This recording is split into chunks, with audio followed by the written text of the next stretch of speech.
Today we're protesting the Trump administration, the U.S. government imposition of a total blockade of Venezuela. This is a very dangerous move. It's aggression against another people, and there's no reason for the U.S. to attack Venezuela. The oil of Venezuela belongs to the people. They have health care.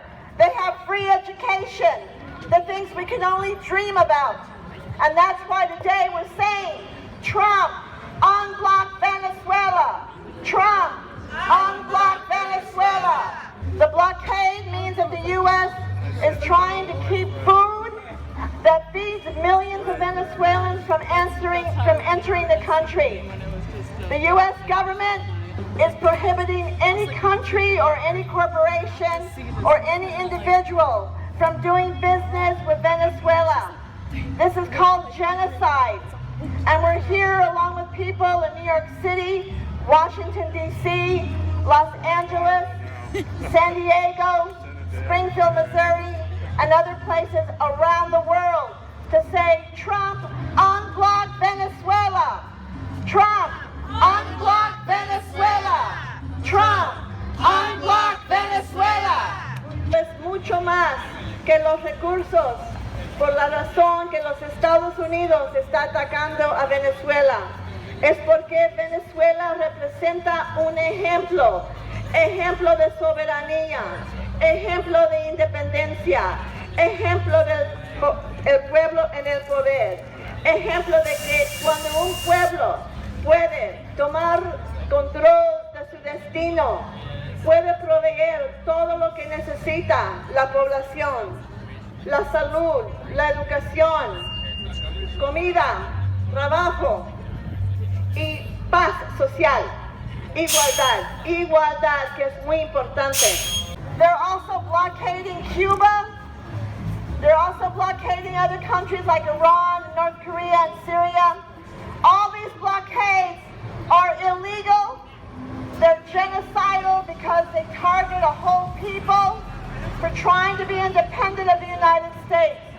We all have to stand together against these unjust laws that are made in our name, with our money, and support the people of Venezuela, support the people of Cuba, and all countries that are under these coercive measures. They keep saying sanctions like it's something, they did something wrong.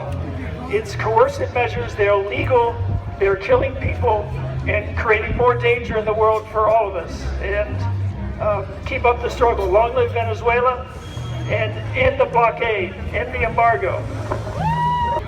As many of you know, I appear every Friday on a show called Loud and Clear, talking about the media and how misleading they can be. Now, someone earlier talked about a study, I think it was Silvio, talked about a study that was done by the Center for Economic and Political Research, CEPR, by Mark Weisbrod and Jeffrey Sachs. That study showed that 40,000 people, it estimated that at the time of the study, which was not just now, so the numbers are larger, it estimated that 40,000 Venezuelans have already died because of these genocidal sanctions. So again, the number is undoubtedly higher by now, and the sanctions have gotten, and the blockade has gotten tighter.